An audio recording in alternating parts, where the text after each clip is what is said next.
जन्मदिन आयो आज खुसीले भरियो मन, सङ्घर्षबाट उठेको मान्छे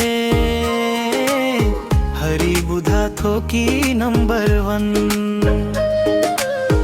पैदल हिँडेर पुग्थे कार्यक्रम खल्ती हुन्थ्यो खाली, आज त्यही मेहनतले बनायो हरि बुधा थोकीलाई नामवाली। आँसु लुकाएर हाँसो बाँड्ने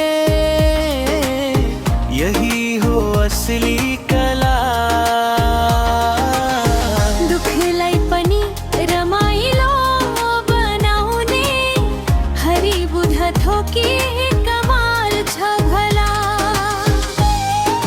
सानो मञ्च ठुलो सपना कहिल्यै हार नमाने,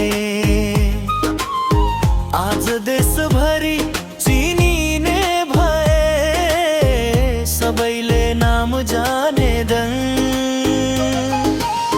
हरि बुधा थोकी गाए जन्मदिन, कमनमा ह्याप्पी बर्थडे लेखौ।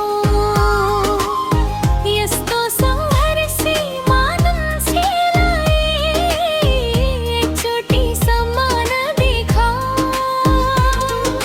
हाँसोमा लुकेको कथा, आँसुका धेरै पाना। जन्मदिनको लाखौँ